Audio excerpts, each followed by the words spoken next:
Hello friends नमस्कार। चलतु आज रेसिपी को स्टार्ट करिबा। तो आज आम बनेबा छतु पकोड़ा। याकू बनेबा बहुत ही सहज और सरल।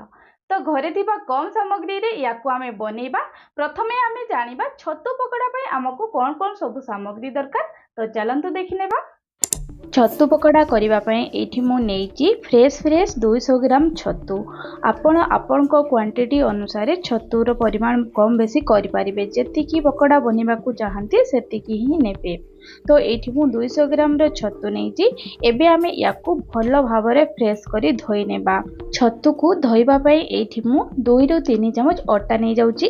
अटा देवा द्वारा आमर छतु उपरे जेतिकी कला कला मैला सब रही सबू इजिली सफा हो आमको बेसी समय लगभग याकू धोइबापई। छतु उपरे अटा को भल भाव देला परे एबे आमे याकू गोड़े नेबा जहाद्वारा कि छतु और अटा भल भाव मिक्स हो भल भाव मिक्स होला परे एबे आमे कोन करिबा ना छतु को धोइबा पई एथिरे नॉर्मल पानी को ऐड करिबा। पानी ऐड कला परे छतु को भल भाव हाथ रे चकटी चकटी धोई नेबा जहाद्वारा कि छतु उपरे जेतिकी भी मैला दाग रही सबू आमर इजिली सफा हो।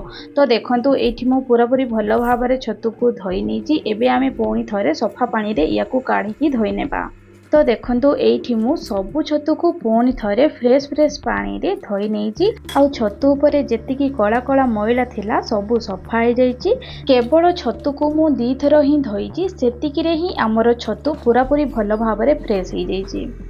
तो एबे आमे सबु छतु को गोटे भल जगह को ट्रांसफर करनेबा। तो देखंतु एठी मु गोटे भल जगह रे रखी देइछि। छतु को एही भली गोटा गोटा भाव रे आमे पकोड़ा करि पानी काहेकि ना किछि छतु आमर बड़ अछि आउ किछि छतु आमर छोट अछि। सेथि पई ए छतु गुडी को आमे काटि नेबा जहा द्वारा कि आमर सबु छतु समान भाव रे रहिबो। तो छतुर प्रथमे आमे डेम्फो को काटि नेबा तापरे जो छतुटा आमर टिके बड़ साइज अछि ताकू आमे 4 पीस करिबा और जो छतुटा आमर छोट साइज अछि ताकू आमे 2 पीस ही करिबा। एही भली काटिबा द्वारा आमर छतुरा देखिबाकू भी भल लागिबो खाइबाकू भी भल लागिबो। तो एठी मु सबु छतु को पूरापूरी भल भाव रे एही भली काटि नेछि। एबे आमे या पई गोटे बैटर प्रस्तुत करिबा। सेथि पई एठी गोटे मु बाउल नै रेछि एथिरे आमे दे देबा 2 ରୁ 3 चामच बेसन तापरे 3 चामच नै जिबा कॉर्नफ्लोर पाउडर। तो देखंतु एठी मु 3 चामच देई देछि। एबे आमे एथिरे किछि मसला को ऐड करिबा। तो एठी मु नेछि अदा रसुण कंचा लंका को छेची की 1 चामच आउ स्वाद अनुसार लूण। हल्दी पाउडर नेछि हाफ चामच। काश्मीर लाल लंका गुंड नेछि हाफ चामच।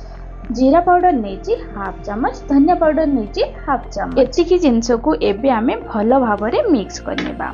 तो देखंतु एठी मु पूरापूरी भलो भाव रे याको मिक्स करि नेछि। एबे आमे एथिरे पानी को ऐड करि नेबा।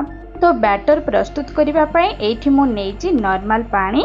आमे पानी को डायरेक्ट ऐड करिबानी काहे ना जदि आमे डायरेक्ट पानी को ऐड करि नेबा ताहले हमर बैटरटा पतला हे जिवो आउ जदि बैटर पतला हे गला ताहले हमर पकोड़ा जमारो भी भलो हबनी। सेथि पई एथिरे आमे पानी अल्प अल्प करी ऐड करिबा जहा द्वारा कि हमर बैटरटा बहुत ही सुंदर हबो आउ पकोड़ा भी पूरा क्रिस्पी बनी के रेडी हे जिवो। तो देखंतु एठी मु अल्प किछि पानी देकी बैटर को पूरापूरी भल भाव रे मिक्स करि नेछि। ए बैटरटा को बेसी मोटा करिबानी किंबा बेसी पतला भी करिबानी ठीक मीडियम साइज रे याकू रखिबा जहा द्वारा कि हमर पकोड़ा बहुत ही सुंदर हबो। तो एठी मोर बैटरटा टिके बहलिया अछि तेणु करी एठी आमे आउ अल्प किछि पानी ऐड करनेबा तापरे याकू टिके भल भाव रे मिक्स करि नेबा। याकू भल भाव रे मिक्स कला परे देखंतु एठी हमर बैटर पूरा पूरी रेडी हो जाइछि पकोड़ा करिबा पई। एठी मु आपण मानको गोटे स्पून सहायता रे देखै दोछि कि हमर बैटर केमिति रेडी हो जाइछि। एतिकी ही आपण माने बहलिया करिवे याठो बेसी बहलिया करिवेनी किंबा बेसी पतला भी करिवेनी। तो एबे आमे एथिरे छतु को ऐड करनेबा। छतु को ऐड कला परे याकू भल भाव रे बैटर सहित मिक्स करनेबा।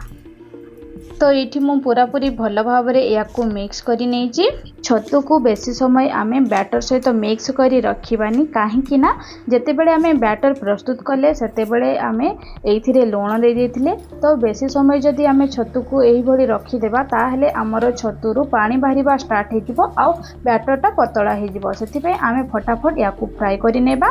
एठी फ्राई करबा पई गोटे पैन नेची पैन टिके गरम हैला परे एठी आमे दे देबा किछि रिफाइन तेल।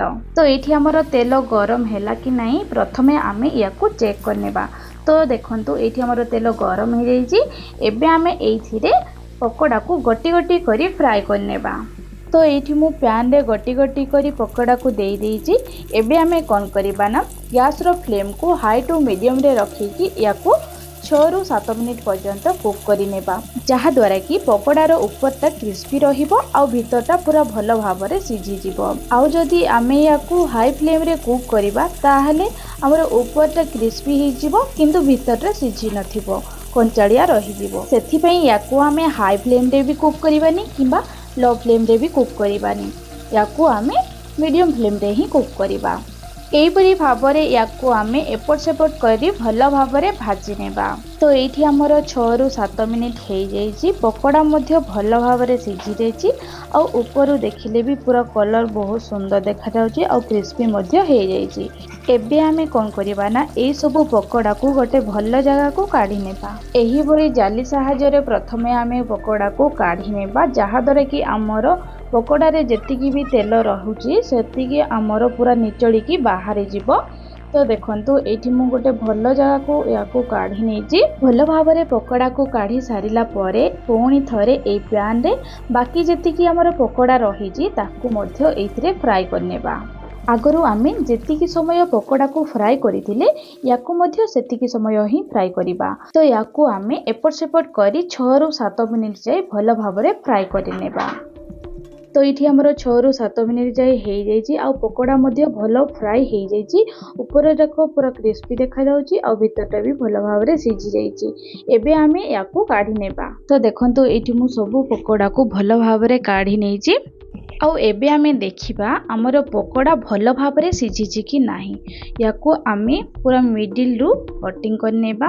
तो देखंतु एठी हमर पकोड़ा पूरा पूरी भलो भाव रे सिझी जाइची आ ऊपरटा बहुत ही सुंदर क्रिस्पी हेची आ खाइबा को भी बहुत ही भल लागिबो। याकू बनेबा बहुत ही सहज आ सरल, बहुत ही कम समय रे होई थाए। एही रेसिपी को घरे आपण माने थरे ट्राई करंतु, देखिबे छोट रु बड़ समस्त को पसंद आसीबो। या सहित आपण माने सॉस लगे की खाइबे, देखिबे बहुत ही सुंदर लागिबो।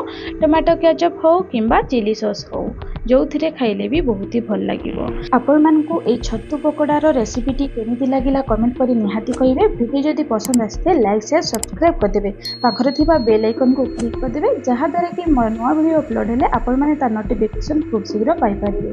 धन्यवाद।